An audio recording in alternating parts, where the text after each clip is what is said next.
Josh, what's up? How you doing? Yeah, good man. Good to be here. I'm glad you're here. I believe you're based out of London, so how's everything going on where you're at? Man, UK is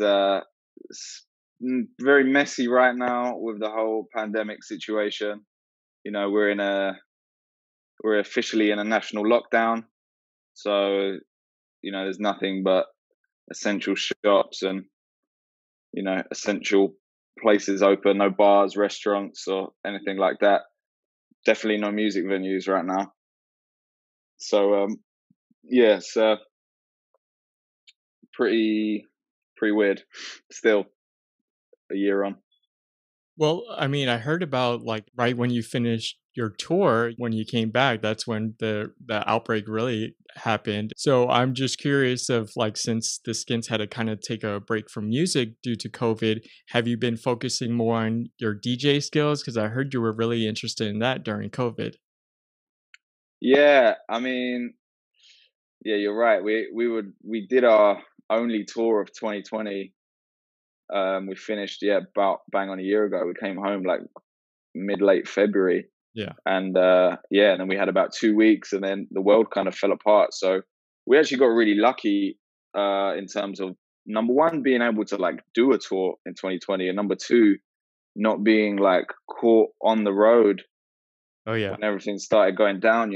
We have some friends of ours, a metal band actually that were in the UK metal band that were in the US Uh-huh. mid tour when everything happened. Oh So we wow. kind of got lucky there. But to answer your question about the DJing, yeah, I've been doing the DJ thing. Well, I've always been a DJ at heart. I've always been like the guy at the party or even in like friends hanging out in the living room or whatever that wants to kind of control the music and control the Yeah. vibes. And definitely in the van with the Skints, I was always that guy. Oh yeah. So yeah, so DJ in lockdown, obviously, some creatively like band wise, it's kind of frustrating. Where Marcia actually lives in London anymore. She's a couple hours away, so it's been Mhm. hard for the four of us to link up. So to actually like creatively like achieve completed results in anything, it's pretty difficult at the moment. Whereas the DJing thing is something from a creative perspective that I can kind of do and it be done like just on myself. Um, and it's been a good way to like actually get into like the crate digging and discovering new music and old music and just really getting into listening to music again Yeah. on the DJ side, but also in the bigger picture is that I believe that benefits the Skints as well, because then I'm like finding records and bringing them to the band, and it's kind of Yeah. getting re-inspired while we can't be on the road and stuff. Well, it's funny what you mentioned earlier because I mean, I wouldn't really call myself a DJ, but I always like to make a good playlist. And I've thrown a Hmm. couple of parties in my past. And like when I host a party, depending on the crowd that I'm expecting, I make a certain playlist. And like I'll have it on my like phone or at the time, maybe an iPod. And I don't like anybody touching like my playlist. I don't know if you're the same way. Yeah, I think it depends on the vibe, really. I mean, I definitely like when I first started going out and being like, right, okay, I'm going to be attempt to be booked as a DJ to Yeah. like supply vibes to a room of people that are there, whether they've like paid to be there or not. I learned some like pretty tough lessons, in Hmm. terms of like playing to the room versus playing for yourself. Yeah. Like when I get kind of booked to DJ off the merit of kind of being the representative of the band, it's kind of a bit more like I can kind of play and entertain people, but also like throw a bit of like maybe education in there as well, Yeah. like tunes that people want to hear. But I've also been booked for things where like nobody there like has even heard of the Skints. It does not matter. It's Hmm. irrelevant, and you just got to make the party happen. And if I want to just stick and play what I want all night, like people aren't going to have a good time. They're going to leave the club. Yeah. So those kind of situations is pretty good training ground for like, okay, cool. Like it's about keeping people happy You know, not just kind of being a selfish, like, hey, you guys have to enjoy what I like kind of Yeah. thing. So it's a good training and a Yeah. good balance. Yeah. Do you have a DJ name? Uh, Josh from the Skints, which Josh is from- I'd now just go out as Josh Skints because it's like the Instagram and Twitter or whatever, and Yeah. people. It's what I'm in everyone's phone as, you know, Yeah. ever since like pretty much ever since I left school, everyone's known me as Josh Skints or Josh from the Skints, so it makes sense. Yeah. I gotta talk about this live album that you came out with last year, which I absolutely love. Since the band came out with it last year, I believe it wasn't actually planned. So, what made you all decide to finally release this live album last year? Well, funny enough, it was weird. It was almost like we had there was kind of a spooky premonition whereby uh, a lot of bands actually record quite a lot of their own shows. We've never really actually done that so much, and we had in it was October 2019. We were on the biggest headline tour we've ever done across Europe and the UK, and we were ending at the biggest London hometown show we've ever done. And we thought, yeah, it'd be nice to capture it, you know. Yeah. And we Yeah. took the measures to record it anyway, just to like have for ourselves, maybe, you know, have some live tracks in the bank Yeah. for whatever. And as it goes, it was such an amazing night. You know, it came out good Oh, yeah. live record wise, and just last year, obviously, all our rest of our touring fell apart for the swimming lessons campaign, and you know, rather than we didn't really have the money, you know, being like we usually like make a record off our own backs, and then we'll tour an album for like 2-3 years, no Hmm. problem, before we go to make a next one. Obviously, like with that getting cut short, we kind of felt it was a thing that number one, you know, here's we can give something to people from the Skints to kind of, you know, show that we're still trying, Yeah. Yeah. and number two, you know, people can't go to shows, so kind of have the Skints experience in your home as best as we can do it right now. It's an awesome album. I like to go through a lot of live albums or a lot of musicians' live albums, and I'll say that's probably one of the best live albums I've ever heard. And I Wow. cruise a lot on live albums. Wow, thank you, man. That means a lot, man, because it's pretty scary to put it out, you know, when you put out a studio album, Hmm. you know, you get not all the time in the world, but you know, you can do some takes and make some mistakes and Yeah. whatever, but like the live is, you know, it's kind of like putting your nudes on the internet, you know what I mean? It's all there for it. So you're all exposed for everybody to see. Yeah. Yeah. Well, and you guys are actually preparing for some socially distanced shows, I believe, at the end of this month. So, can you share some information about that? Yeah, well, actually, the shows are now. So basically, in between lockdowns in the UK, there were some things where you could do like a show where it was like people sat down at tables in their own household bubbles, and you Hmm. had to do like table service drinks and stuff. We were going to do one show of that, but then Uh-huh. that got pushed forward, and then we were going to try a tour of it, but then that's been pushed forward twice now, and that's now attempted. We're fingers crossed it's going to be happening in May, June. Okay. Sorry, it's actually all in May.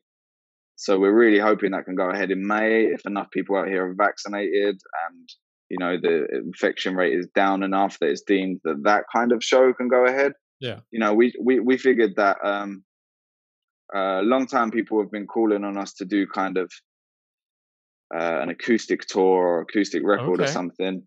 And we're not necessarily going to do the socially distanced show of exclusively acoustic because we wanted to Hmm. like play a lot of the songs properly too. But I Oh, yeah. think with the back catalogue we have and the kind of band we are, we can kind of, even though listen, we like to have a party, but and Yeah. if the legal regulations are people have to be sat down, I think we can probably play a show to a seated audience where maybe a lot of heavier bands can't. Yeah. Yeah. So we were kind of just gonna we are doing it to just, you know, try a thing and just kind of adapt to the situation, and try and do our thing regardless. There's the thinking behind that. Hopefully it can go ahead. We're hoping it will. Well, since it's been over a year since you all toured, have you all been doing anything to prepare for these possible upcoming shows? Well, so three of us, like I said, Marcia is not actually living in London anymore. Hmm. Um, but the rest of us are all still local. And we have like the keys to our own lockup space and stuff. So we actually still been, kind of going to the dojo every week to kind of get our training in, Okay. make sure that we haven't forgotten to play our instruments. And obviously, we're all in our group chat every day, keeping up and Yeah. trading ideas and keeping the energy and the vibes there, and sending song ideas back and forward and stuff. But it's as best as we've been able to manage so far. We wanted to do a live stream just before Christmas, but Hmm. and when the lockdown came in here again, it was just kind of proving too technical for like the money we'd have to Hmm. spend, like getting up there, setting it up, getting a film crew and stuff. We just couldn't really risk it at that point. But yeah, the rhythm section is 100%. We've been keeping the training up. What do you miss most about touring? Oh man, Er, being with your friends every day, man. Being with your friends every day, and like that kind of release, man. Like we've just been doing it for so long, like literally since we were kids, and like I think this pandemic has shown us that like that hour and a half on stage every night is like really does feel like our purpose in a lot of ways. You know what I mean? That kind of Yeah. that catharsis and that kind of it's a privilege, man. It's a Oh yeah. privilege. It's a gift to us, So like, Yeah. with us and our touring crew, there's just like so much like love and laughter like every single day, man. Yeah. That yeah, really been missing that. And you guys have been involved with other things, and I've listened to a compilation album called "The House That Bradley Built." So how'd you all get involved? Because I saw one of the songs is "Get Ready" performed by the Skints. Mm. Yeah, we were actually was approached by the good people at Law Records and Yesod from Pepper. Actually hollered at us about Okay. that. Funny enough, we met Bradley Knowles' sister and Hmm. son when we were in California a few years back. I believe they're involved in the Bradley Knowles Foundation, Hmm. quite heavy too. But yeah, it was Paul and Yesod, Paul from Law Records and Yesod from Pepper, who got us about doing the acoustic tribute comp. And yeah, it was actually like it was around Christmas, last Christmas time. Okay. We were recording some acoustic songs, and we thought we'd throw down "Get Ready," and yeah, people seem to dig it. Oh yeah. It was a pleasure, man, because we're long-time Sublime fans too. We Hmm. toured with Sublime with Rome a few years back in the US, and actually a few years before that, the first time they came to the UK. And yeah, it was a genuine pleasure to be involved. Another compilation album that the Skints are involved with is the Ska Against Racism. So what was that compilation album about? Yeah, so Asian Man Records, which is a very, very important, influential label in the DIY punk rock world and the ska world, by a great, great man, hero, friend of ours called Mike Park. The label was out of San Jose, California. Way back in the 90s, Mike put together the Ska Against Racism tour, Hmm. as a kind of reminder. At the time, it was kind of, I guess, when ska punk was kind of at its most mainstream popular peak in the US specifically. And Mike, somebody as an Asian American as well, I know it was something that was really close to his heart Hmm. to kind of bring in um, the roots, I guess, from the UK perspective, which was like the two-tone thing, which was like a kind of militantly anti-racist attitude into the ska music Hmm. that I guess he felt like was kind of being like not as represented as it should be in kind of the mainstream version of the ska at the time. So they did a tour of that, and yeah, in kind of response to everything that happened in terms of protests last year with the murder of George Floyd by the police and the Hmm. Black Lives Matter movement, Mike, the guys at Bad Time Records and Ska Punk Daily figured this is the time to put together the Ska Against Racism comp, and as a benefit for a lot of really, good organizations that to have money to put into. So, us, and I mean the lineup's just unbelievable, and it's such an honor and a privilege to be involved. We've known Mike Park for many years. We opened up for him 2009, I think, in the UK is when we first met Mike Park. So yeah, so years later to still be friends with him, and to be involved in the Scar Against Racism movement is something that's very important and dear to our hearts. You talked a little bit about earlier of touring with some great name bands. So are there any bands out there that you haven't toured with that you would like to? Oh wow, okay, it's on the spot. There probably are, man. I really haven't we toured with it? We need to. We tour with a lot of bands, man. Uh, on the kind of on the must tour with. There's actually there's an artist or band, production duo, whatever you want to call them, from the UK called Bob Villain. Bob, they actually did a remix for one of our tracks last year, but Okay. crazy like punk rock, grime, hip hop crossover. Yeah, I really would love to tour with Bob Villain as soon as we get the opportunity. I recommend everybody check that out if you're into forward thinking punk rock Okay. music for sure. Yeah, I'll definitely look into it. And I've heard you mention before about a nice time club. So do you mind explaining what that is? Sure. So so nice time is kind of our little, I guess, little skints.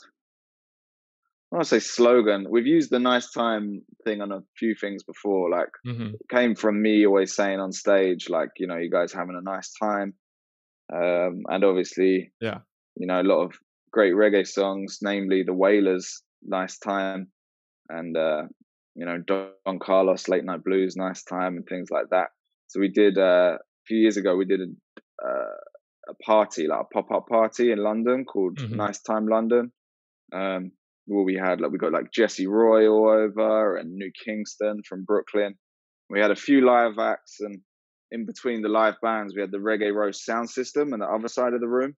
So like it was kind of like just a small, I guess, kind of festival set up in the room where when the live stage wasn't on, it was the sound system was just like running things. And that was the first Nice Time event. And then a couple years ago, we did the Nice Time Pale Ale with Signature Brew, which is like a beer collab we did.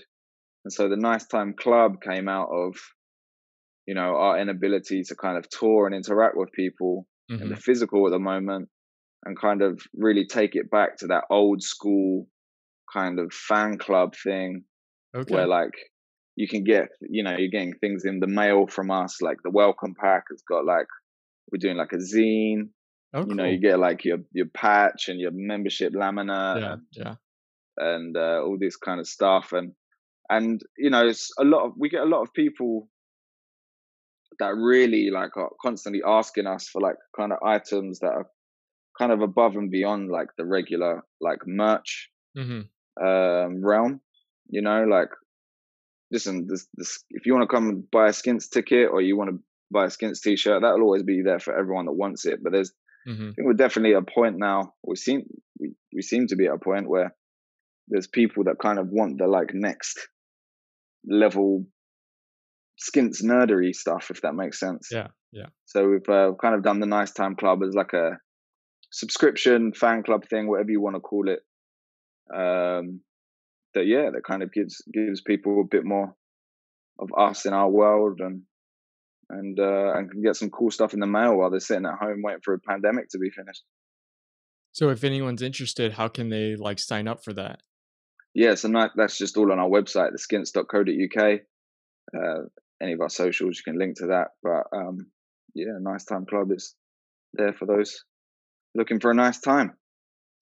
And I thought I heard something about a playlist for Nighttime Club. Oh yeah, we did the Nice Time playlist. Yeah, there's a Spotify playlist out there. Volume one's out. Probably gonna drop another one soon. But yeah, all things Nice Time, man. Looking to do a lot more things with that in the Is that coming months. playlist just the Skints, music from the Skints, or from other musicians? So the first volume playlist that we did is mostly our peers, uh, friends of ours, people we've toured with and played with in recent years that we really, really dig, and we think people should be listening to for sure. That's on the Skin Spotify page. You can find that. And you were talking a little bit about the merch, and I think I've heard you mention before how you really pride yourself on like how awesome the merch is. Is that correct? Yeah, I mean, I'm not saying we have the best merch in the world out of any band ever, but Hmm. it's definitely something that, like, as an independent band and DIY band, it's really allowed us to kind of, you know, thrive and survive. And yeah, you want it to be good. You know what I mean, we're all like huge. We're just such fans of music that, like, Yeah. we really like band merch too. Yeah. You know what I mean? Like, I've got Mariachi Old Oh yeah. Bronx on today. Um, so like, yeah, it's kind of a pride thing. We're like, yeah, we want it to be good, Yeah. and want it to be like stuff that we would wear too Yeah. or whatever. You kind of mentioned it a little bit about being involved with the Skins since elementary school. And I've heard that one person that really kind of made an impact on helping your vision on finding the music for the Skins is your uncle. So, how did he help you in that way? Yeah, I mean, I don't know about elementary school. Well, okay, so this is where it gets confusing, I think, for maybe some of the American listeners. So Mhm. high school in the UK is from 11 to 18. Okay. So Marcia and myself, actually, we'd known each other since elementary school. Before that, we were like 5 or 6 years old or something. Hmm. And we weren't like best friends playing in a band then, but we knew each other and were kids Yeah. in the same neighborhood and all that. And we met up with the other boys when we were in high school. My uncle Bill, yeah, he was kind of my cool uncle. From a kid, he was like putting me onto a lot of comic books and stuff. And then when he saw me start getting into music, when I'm kind of 11, 12, 13, and then I started vocalizing the kind of music I was getting into, put me onto a lot of stuff that I think really like altered kind of my musical direction, and then ultimately like my path in life. Showed me like a lot of, when I first said, I remember when I first said I was getting into ska, he was like, it was all like ska punk or whatever, because I was in skateboarding. I kind of found it through Hmm. that. Yeah. He was like, ska, you don't know about ska. And there's like burning me like mixtapes of like tradition, like Scatterlights and Okay. early Wailers and early Toots Oh and the man. Maytals, and do you know what I mean? Like Yeah. original Yeah. Jamaican ska.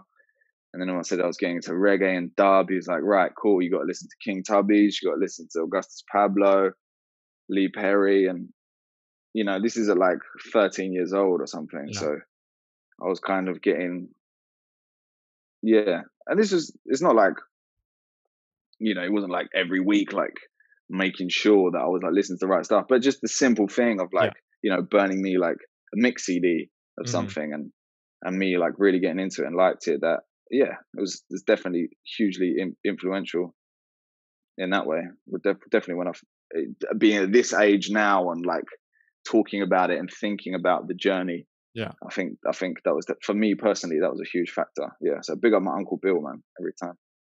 And I've heard you mention before that I guess one of the first albums you listened to was Space Jam. So, did he introduce that to you? No, the Space Jam soundtrack, the Space Jam OST. I would have definitely just found out about that, being the age I was, through Oh yeah. whatever the Warner Brothers marketing to children accessing me successfully. Hey, I've been through that album too at a young age, and that's a dope album. Mate, there's some absolute bangers on there. Oh yeah. Yeah. Oh yeah. Eh, That was definitely would have been the first time I heard like Method Man and LL Cool J and Busta Rhymes all on that track. I remember playing that a lot. I was like 6 years old when that came out. oh yeah. Yeah. Were you a fan of the movie? Yeah, sure. The movie was what would have, being a fan of the movie is what would have, I Yeah. still am today. Like, as a kid, I was like quite like obsessive with things, and that's Mhm. how I ended up being in a band for a lifestyle, is because I can really, when I'm in something, I'm really into it. Yeah. I mean, you watch the movie now. It's a really weird movie, but it's cool. It's part of my childhood, Yeah, yeah. and a lot of them songs like stand up, man. I thought I heard that you're a Star Wars fan too, so do you have a favorite movie from the series? Sure, yeah, everyone in the band's pretty big on Star Wars. Jonathan Doyle, our bass player, he's the main sci-fi guy in the band, I would say for sure. You should definitely be asking him this. Actually did a bit of a Star Wars marathon over the Christmas period. I think my favorite Star Wars movie is probably Return of the Jedi.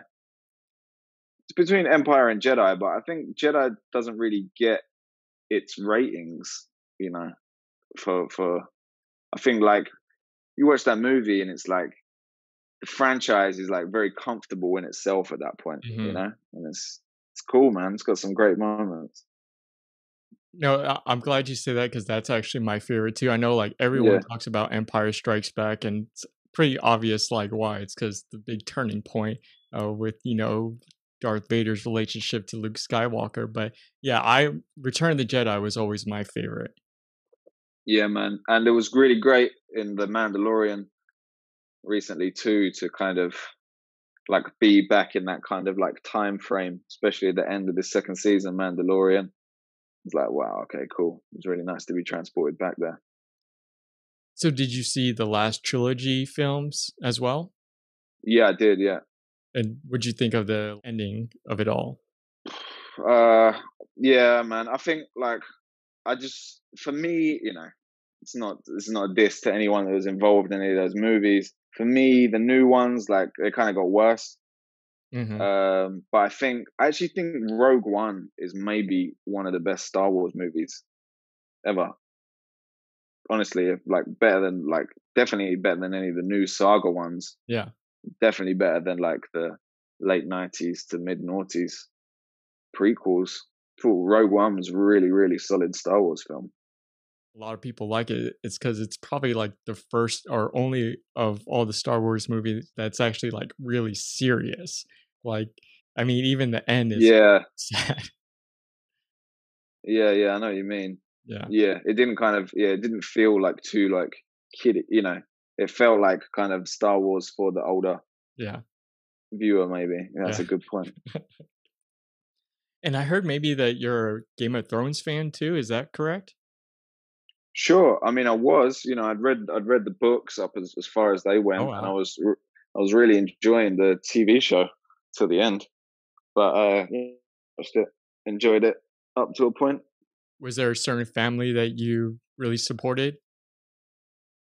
Uh, I kind of had characters I liked and stuff. I wouldn't say that I like would align myself to any of the warring factions per Mhm. se.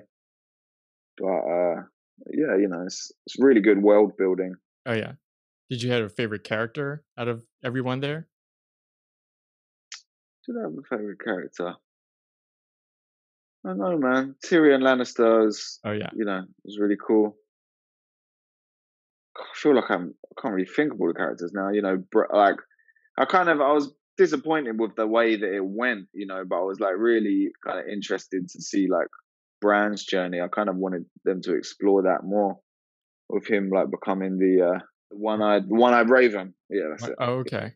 Yeah, Huh, yeah, I yeah. didn't think about that. I know that I thought they were gonna do a spin-off of the one Stark, the daughter that kinda just left on her own, just a journey. Yeah, yeah. Yeah. Yeah, I would watch a spin-off. Yeah, definitely 100%, man. Do you know what? Funny enough, they were going to do one called The Long Night and they axed it. Our buddy Josh Whitehouse, who's a great actor here in the UK, Mhm. um, he was like cast as like the male lead for like Oh, this wow. Game of Thrones spin-off. Oh, man. And then they axed it already. Yeah, it was going to be called The Long Night. Check that out. Yeah, They yeah, like cast it and axed it before it even got shot, the pilot, I think. yeah. I would say this though, you're the first person that I've ever heard that's read it and actually, like, seen the show. I don't think I've even met anyone I've seen those books. They're all like Lord of the Rings. It's like each book is like 1,000 pages or something. Yeah, I smashed through it. Like, funny enough, I actually like I watched. I think I started watching Game of Thrones like just as the second season had finished, Mhm. and then I was like, okay. I think I bought the books for my sister as a present, Okay. and then I smashed through all of them, man. It's actually really it's much easier reading than Lord of the Rings. You ever tried to read Lord of the Rings? It's like Yeah. hard. Yeah, it's like Yeah. pretty like it's like old English and Uh-huh. really like quite intense. Game of Thrones kind of reads like quite in a lot more entertaining way, I think. Okay. Are there any other projects that the band's working on for this year? Yeah, I mean, as soon as we can link up, we're trying to get together and make some new music, man. That's the number one. Um, yeah, that's kind of all I can really say right now in terms of the band. Yeah, we'd definitely like to maybe get on this live stream thing if touring's still looking like a myth months from now. But yeah, actually being able to get together and make new music is kind of first priority right now. Cool. Well, since we're wrapping up, is there anything you'd like to share for our listeners? Oh man,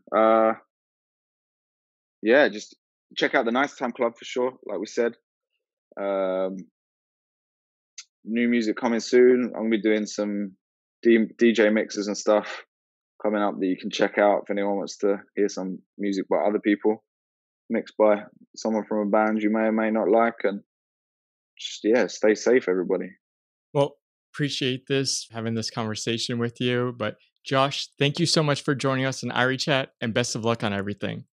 Yeah, thanks, Joel. Best of luck to you too, bro. Big up.